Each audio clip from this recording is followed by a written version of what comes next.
Okay, so at the end, let's talk about the outputs of the models as well as loss function definition for you, when we are using deep learning models. So we have mentioned before that machine learning models as well as deep learning models, there will be a mapping or be a function mapping, which will project the inputs to the outputs. And so actually before we mentioned the classification results by the models, like SVM, and based on the calculated results, we can further assign them to some class labels, right, according to some functions. Which is for a very simple case. Now for the binary classification, if we have a value which is above the decision boundary, then it will be a positive case or it will be a negative case. However, when we apply the deep learning models to the real-world applications, then we can have more complicated cases, right? And then how can we generate this output and how can we calculate the probability for the instances belong to certain of the classes? In this page, we show you the output of the deep learning models as well as getting the probability distribution for the instances and about the classification task. And let's assume we have a classification model and which is denoted by a mapping f, and its parameter is theta, this vector. And given one data instance input xi, and we can represent its output to be a yi vector. And this yi will be a vector because here we are considering we are starting this multi-class classification, and we can have more than one or more than two classes instead. And the size of this yi vector is denoted by the dy. We are assuming we are starting this classification into dy different classes. And then you may wonder, because this yi is so general and also random vector, right? It cannot necessarily guarantee it will be a probability distribution vector actually. Then you may wonder, can we transform this yi into a classification probability distribution vector instead? Then I'd like to introduce a very important function. It's called the softmax function here. The softmax function is more like the multi-class case of the sigmoid function to be introduced later. And how do we define the softmax function? And we are assuming, we have multiple entries for this yi, this label vector, right? And we do a normalization of all the entries, all the values inside the vector with this softmax. The way we define it is considering all the values inside this vector, and we can raise it to the exponential function. However, we also will normalize it by dividing this term by the summation of all the entry values inside the vector and fit them into the exponential function as well. So what does this mean? This numerator is more like the exponential of a certain entry inside this vector. Right? However, this denominator is more like the normalization of all the entry values because we can ensure the summation of all the entry values by this definition will equal to 1.0, right?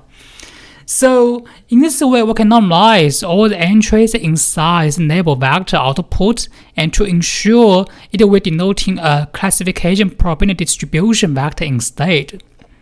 And we'll provide you with an example at the bottom. Let's assume we have three inputs, the images of inputs. The first one denoting an image of a cat, the second one denoting the image of a house, and third one denotes the image of a dog.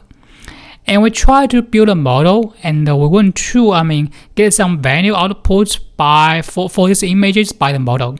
And we can obtain the outputs by the model for all these three inputs into a vector. This is the first vector output for the first image. We have 5, 4, 2.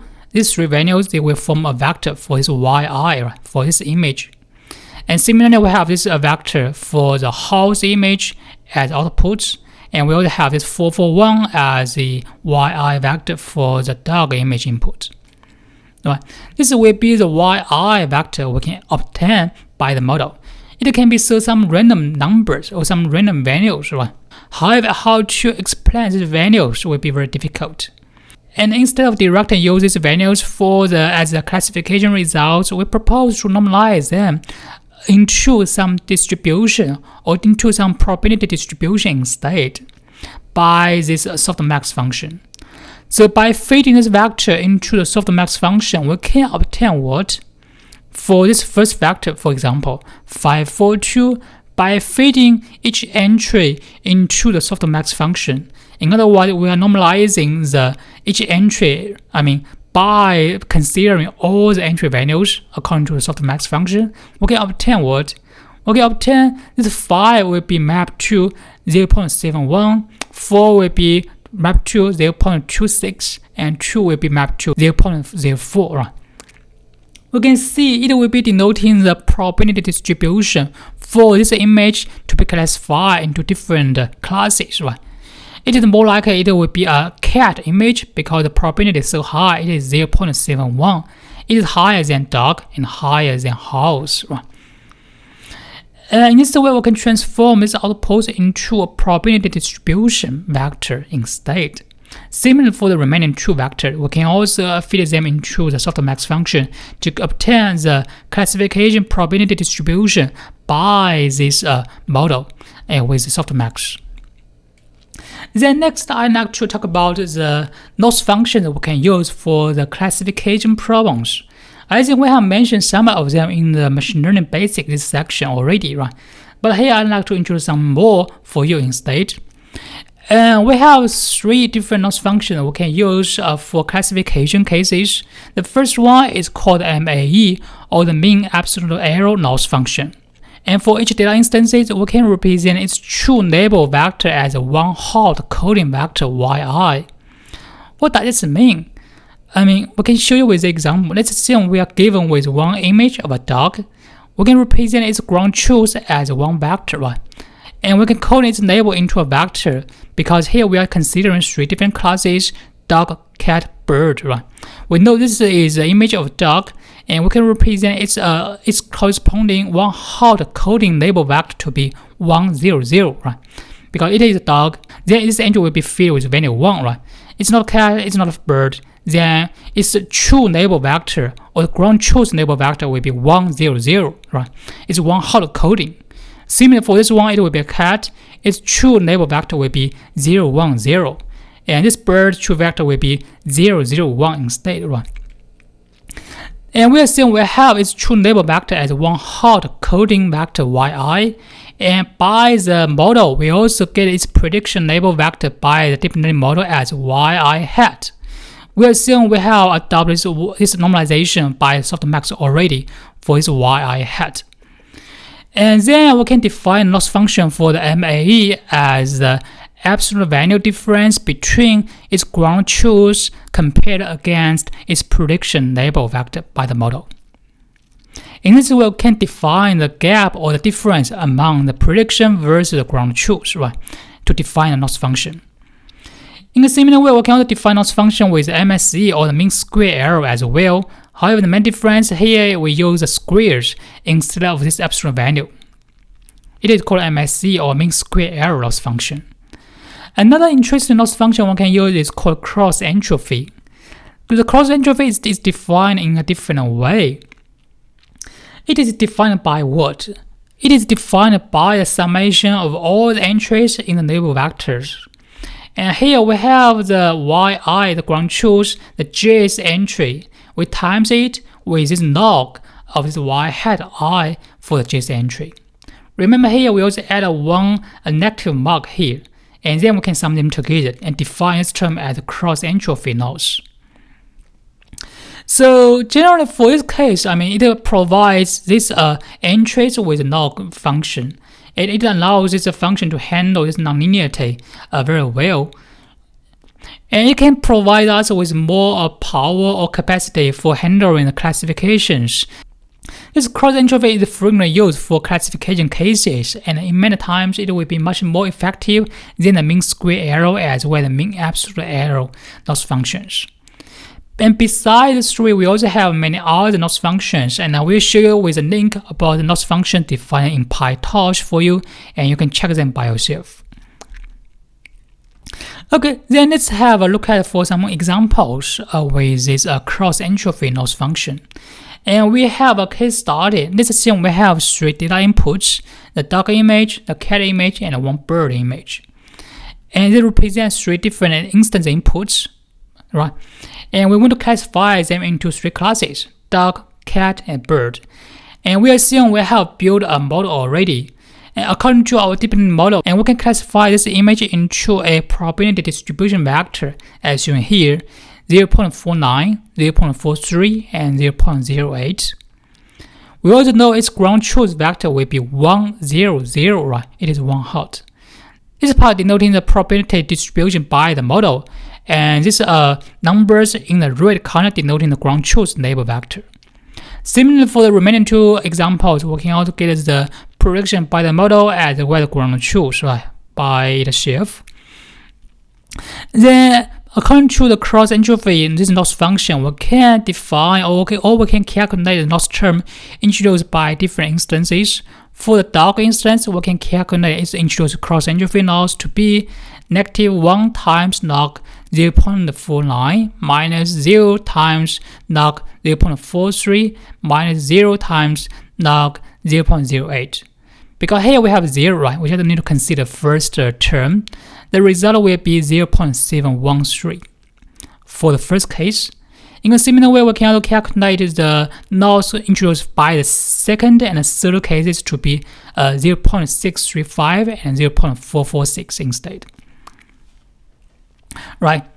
Then you can see, for some of the classification results, the introduced loss term will be much smaller than the third case, right? Because we are certain this image will be high likely to be a bird. We have 0.64 probability to be a bird.